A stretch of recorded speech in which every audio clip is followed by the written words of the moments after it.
ખરેખર જો મોદી સાહેબ અસલ મર્દ હોય, અમિત શાહ મર્દ હોય, ગૃહમંત્રી હર્ષ સંઘવી મર્દ હોય તો જે યુપી બિહારથી જે કદવાઓ આવે છે, જે ગુજરાતની અંદર આવી અને જે આપણે તાજેતરમાં જ રાજકોટની અંદર જે 6 વર્ષની દીકરીને બળાત્કાર કરી અને ના બોલે એવું કરી નાખ્યું, એના એવું કહે છે કે હું ક્યારેય હવે ગુજરાતની સામ ઉપર નહીં જોઉં, ગુજરાતની અંદર આવીશ નહીં.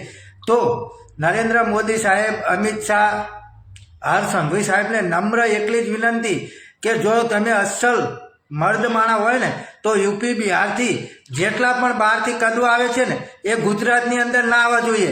ગુજરાતી ક્યારેય આટલા નિર્દય ના હોય કે 6 વર્ષની દીકરી સાથે આવું કરે.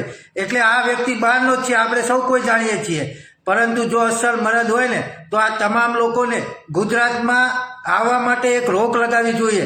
જે પણ મિત્રો આમાં સમર્થન કરતા હોય એ બને એટલો વિડીયો આગળ શેર કરો અને આ યુપી બિહારનો કદવો શું કહી રહ્યો છે તમે મિત્રો આખો વિડીયો સાંભળો અને બને એટલો આગળ શેર કરો. आप मेरे से भूल गए, दोबारा कभी भूल नहीं करूंगा और कभी कहीं गुजरात में कभी आएंगे भी नहीं, देखेंगे भी नहीं. आज से माफ कर दो, हाथ जोड़ू तुम्हारा. ગુજરાત